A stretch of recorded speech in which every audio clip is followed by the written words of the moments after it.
দেশের বর্তমান রাজনৈতিক প্রেক্ষাপটে বিএনপি ও এনসিপির মধ্যে দ্বন্দ্ব নতুন মাত্রা পেয়েছে। বিভিন্ন ইস্যু নিয়ে সমস্যা থাকলেও তা প্রকট হয়নি, কিন্তু ইশরাকের মেয়র শপথ গ্রহণ নিয়ে বিএনপি রাজপথে সরব, অন্যদিকে এনসিপি বিএনপিকে অভিযুক্ত করছে। ফলে রাজনীতির ময়দানে জুলাইয়ের অংশীদারদের দুই দলের দ্বন্দ্বে রাজপথে উত্তাপ ছড়ানোর শঙ্কা প্রবল হয়ে উঠেছে। বিএনপি কি সরাসরি মাঠে নেমেছে? না, সরাসরি নামেনি, সাইড লাইনে থেকে রাজপথ গরম করছে। একদিকে শাহবাগের ছাত্রদল, অন্যদিকে বিচারপতির বাসভবনের সামনে ইশরাক হোসেন। এখান থেকেই সরকারের মধ্যে থাকা উপদেষ্টাদের পদত্যাগের দাবি আসছে। প্রথমে ঢাবি ছাত্রদল নেতা সাম্য হত্যার প্রতিবাদে আন্দোলন শুরু করে ছাত্রদল। সেখান থেকে ঢাবি ভিসি নিয়াজ আহমেদ খানের পদত্যাগের দাবি ওঠে। সাম্য হত্যার বিচারের দাবিতে শাহবাগ বন্ধ করে দিয়েছে বিএনপির ছাত্র সংগঠনটি। লাগাতার তাদের এই আন্দোলনের ফলে অফিসগামী হাসপাতালমুখী মানুষের ভোগান্তি এখন চরমে।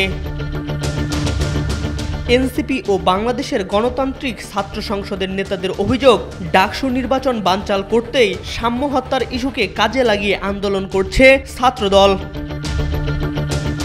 এরপরে ইশরাকের মেয়র পদ বুঝিয়ে দিতে আন্দোলন শুরু হয়। আদালত ইশরাকের পক্ষে রায় দিলেও আন্দোলন বন্ধ হয়নি, বরং সেটি এখন ছাত্র উপদেষ্টা মাহফুজ আলম এবং আসিফ মাহমুদ সজীব ভুইয়ার পদত্যাগ না করা পর্যন্ত সড়কে অবস্থান নেবে ইশরাক সমর্থক এবং বিভিন্ন ওয়ার্ডের বিএনপি নেতারা। তাদের দাবি, এই উপদেষ্টারা সরকারে থাকলে নির্বাচন প্রভাবিত করবে, সুষ্ঠু নির্বাচন হবে না। যখন এই বর্তমান সরকার আমার অধিকার থেকে আমাকে বঞ্চিত করা শুরু করলো, আপনারা স্বপ্রণোদিত হয়ে ঢাকাবাসী একযোগে নেমে এসে আজকে দেখিয়ে দিয়েছেন যে ঢাকার জোর কতটুকু। অন্যদিকে বিএনপি প্রভাবিত করেছে নুরুল হক নূরের দলকে। তারা ঢাকা উত্তর সিটি কর্পোরেশনের প্রশাসক এজাজের পদত্যাগের দাবিতে আন্দোলন করছে। তারা অভিযোগ করছেন, এজাজ মাহমুদ হিজবুত তাহরীর নেতা এবং আসিফ মাহমুদ আর্থিক সুবিধা নিয়ে তাকে উত্তর সিটিতে প্রশাসক পদে বসিয়েছেন। যদিও হিজবুত তাহরীর সাথে সংশ্লিষ্টতার অভিযোগ অস্বীকার করেছেন এজাজ মাহমুদ। অন্যদিকে নুরুল হক নূরের বিরুদ্ধে অভিযোগ উঠেছে, তার পছন্দের ঠিকাদারকে কাজে না দেয় তারা উত্তর সিটির প্রশাসকের পদত্যাগ চান।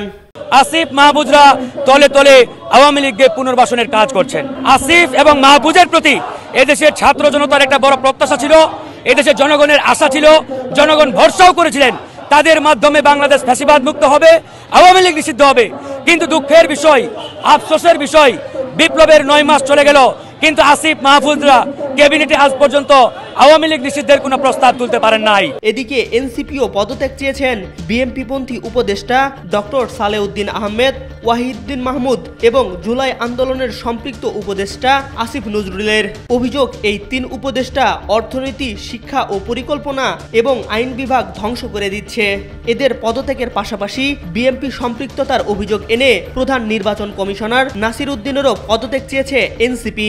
এনসিপি বলছে, এই কমিশন থাকলে আগামী নির্বাচন নিরপেক্ষ হবে না। একই সাংবিধানিক ধারাবাহিকতায় যেই সংবিধানটা একটা মুজিবীয় সংবিধান, সেই সংবিধানের মধ্য দিয়ে শহীদ আহতদের রক্তের উপর দিয়ে ইসি যদি পুনর্গঠন না হয়, বাংলাদেশে কোনো ইলেকশন জাতীয় নাগরিক পার্টি করতে দিবে না ইনশাআল্লাহ। সবশেষে বিএনপির সিনিয়র যুগ্ম মহাসচিব রুহুল কবির রিজভী আহমেদ পদত্যাগ চেয়েছে বর্তমান সরকারের জাতীয় নিরাপত্তা উপদেষ্টা ডক্টর খলিলুর রহমানের। বুধবার রাজধানীর ফরেন সার্ভিস একাডেমিতে আয়োজিত এক সংবাদ সম্মেলনে খলিলুর রহমান বলেছেন, কেবলমাত্র আমি আমেরিকায় থেকেছি বলে আমাকে যদি বলা হয় আপনি বিদেশি নাগরিক, তাহলে তারেক রহমানকেও সে কথা বলতে হবে। আমাকে ঢিল নিক্ষেপ করলে সে ঢিল কিন্তু অন্যের ওপর গিয়েও পড়তে পারে। খলিলুর রহমানের মতো একজন বিতর্কিত এবং করিডোর, চ্যানেল, বন্দর বিদেশিদের হাতে তুলে দেওয়ার ষড়যন্ত্রের কুশীলব বলে পরিচিত কি করে জাতীয় নিরাপত্তা উপদেষ্টা হিসাবে নিয়োগ পান?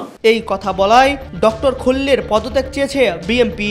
দলের পক্ষে প্রশ্ন রেখে বলেন, ফ্যাসিবাদের 1.5 দশক ডক্টর খলিল কোথায় ছিলেন, কিভাবে ছিলেন, কোন দেশে ছিলেন, বিদেশে তার স্ট্যাটাস কি ছিল, ফ্যাসিবাদের বিপক্ষে তার ভূমিকা কি ছিল? অবশ্যই এ সকল প্রশ্নের জবাব জনগণকে জানাতে হবে।